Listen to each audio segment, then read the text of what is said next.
My name is Cameron Kane. I'm with a company called ClickMail Marketing. We've been a value-added reseller, platinum-tiered ExactTarget value-added reseller for approximately since 2009. Been building relatively advanced email solutions for about the last 10 years. And the solution we'll go over today is about a client of ours, being a Bloomberg, Bureau of National Affairs.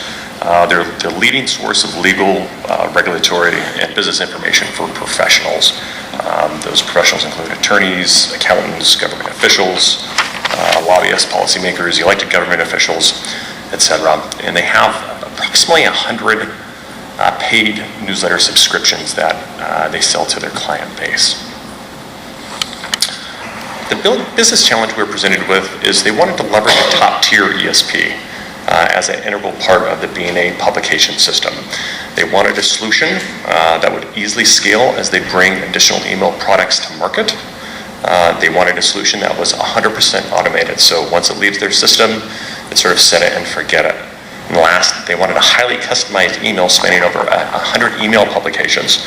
So they were going to leverage the same code or template inside ExactTarget with in-product personalization for selection of user-relevant content. Lots of words. An example of this, a member can select items within the particular publication that are most interested in, and any future publications that match that criteria will float to the top of the newsletter. So depending on which email they're interested in and their self-selections, they're going to receive different content in the top of that email. This is an example of their email. Like I said, it's one template or one email utilizing the same exact code block inside ExactTarget.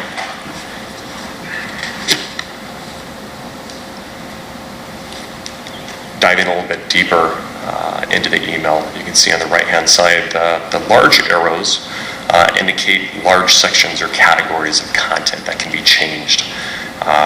You have the My Headline section, sort of the top arrow, the large arrow there, the other headlines, highlights, insights. So lots of different content, lots of different sections can display, cannot display, can be sorted based upon what information is available in a data extension or not available in a data extension. And then once you drill into those different areas, so the other headlines or the My Headline section, we built user content criteria matching. So we search every story in the data to see if the user has selected that type of content to display. And if it does, we float it up into the My Headline section. We have preference sorting. So again, for category and sort messages in a very, very specific order. We have smart story allocation. So if a user is interested in a particular type of story, we can pull that out, render it under the My Headline section. If it doesn't hit under a My Headline section, we can render that content out in the other headline section. We have very, very complex sorting criteria from section, category, display slugs. Overriding pole position content. So that's indicating if B&A determines a story has a lot of value, they can float it up to the very top of the newsletter for that specific paid publication, and it'll be the first thing that their client will see. And then lastly, a feature of overriding entire content areas. So if stories are available in the other headlines and they have a flag in the data set that indicates, hey, let's not display my or other headlines to this user, let's display the highlights file. Instead, there's some interesting information there. All they have to do is plug that flag in their database, and indeed that content would swap out. By the way, this is one newsletter using one code set inside ExactTarget. Relatively amazing. So the project plan, it was looking at the first set of customer criteria. It was very complex. It read like a package insert for medication. Very, very complex. Needed to wrap or head around how we're going to do it. The client also wasn't familiar with ExactTarget, exactly what could happen in ExactTarget and the customization that's available in that platform. So we executed a proof of concept, and the proof of concept was done in AMPscript using XML. So they'd transfer a bunch of XML into ExactTarget, and through an XSLT process through AMPscript, we were relatively able to, or easily able to, add very sophisticated proof of concept very quickly, made the client very comfortable with the platform, being able to customize the platform specifically for their solution. The build, so this allowed the client to understand the render, understand how the system worked, and they were able to refine their requirements just a little bit more. So getting this new set of requirements, we realized that it was probably best done in server-side JavaScript. And we scratched our heads, and we wanted AMPscript. If you're familiar with AMPscript in the email, and if it's going to be processed in an email, it runs very, very quickly. Server-side JavaScript takes a little bit more processing power, so you sort of have to do that balance of how large is my audience, how often is this sending, what kind of processing can I do on the data prior to ExactTarget starting to sort of encapsulate and start the send process. And we decided with the size of the audiences, it would be an appropriate solution. So the solution process broken into 3 steps. The first step is transferring content, and this is per publication. So each publication has 2 files that gets loaded into data extensions. One is a customer file, and the other is the stories file.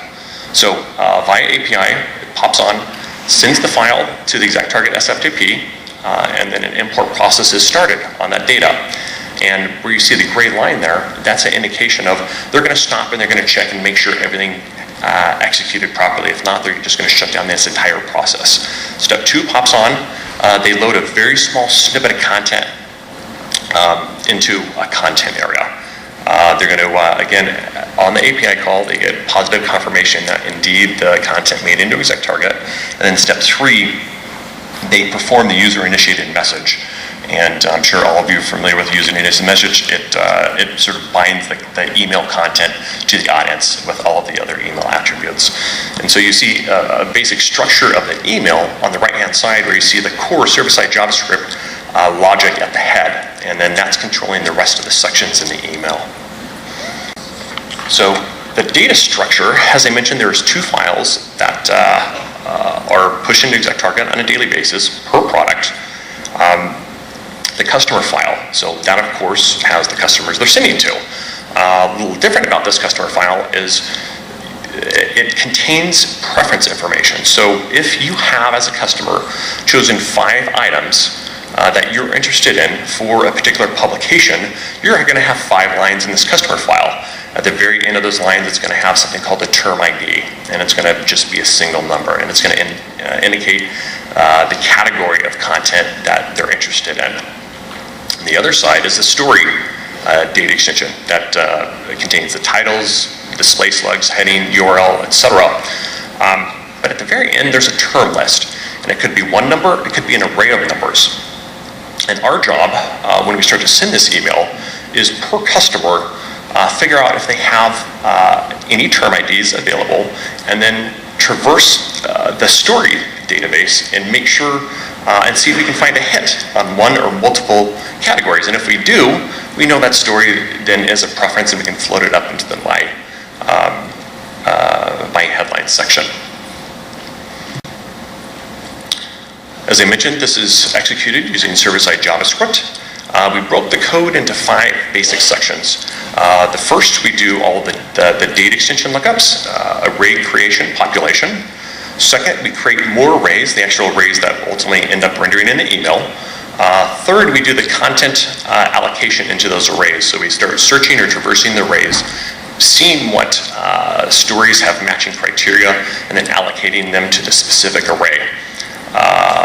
Fourth, we format the content in the array. So we're dealing with just raw sort of text code. We need to now add HTML embellishments to it. And then lastly, we render that in an email. And we're not rendering it in server-side JavaScript. We end up rendering in AMPscript. There's a feature in AMPscript, treatise content area, that we're able to add link tracking to everything. So even though this is a very, very dynamic email, you still have sort of the feature functionality of link tracking within ExactTarget. We did not leverage templates or the ExactTarget template. We loaded content areas dynamically in server-side JavaScript and AMPscript. The reason we did this, we had a little bit more control over the email, and it processed a little bit faster for us. We did not leverage content syndication, so that area that I mentioned that could be switched out with a new section, An easy solution for that would have been to just implement content syndication, go off at time, grab that piece from the website and render it. But they needed positive confirmation that the file was installed into ExactTarget. Therefore, we inserted the content that way.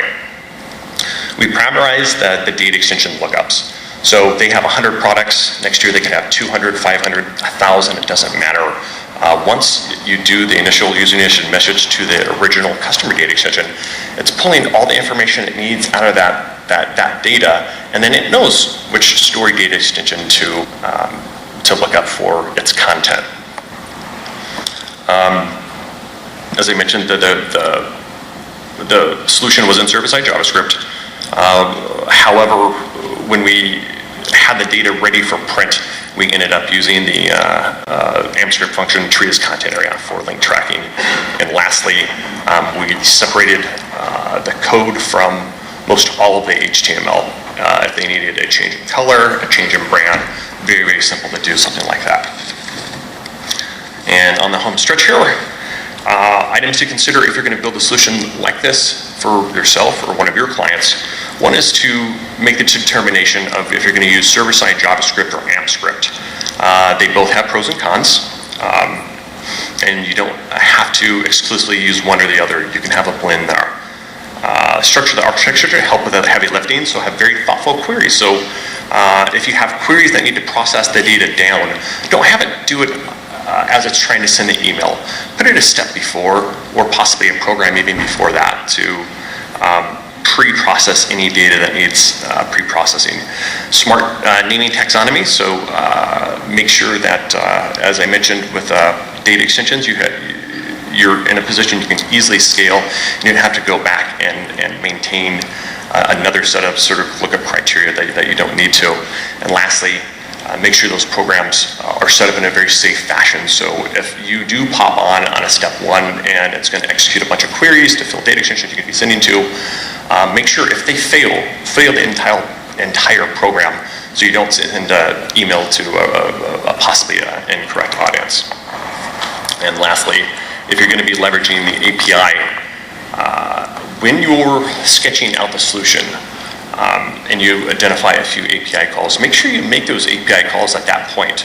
Don't put them in your solution, sort of, start writing them when you're building the solution. You want to make sure that the methods and objects are available then, and you understand the data return. It's easier to change your solution at that point than going, all the way down the road and realizing you have to sort of make a change in what you've done. I think that's it.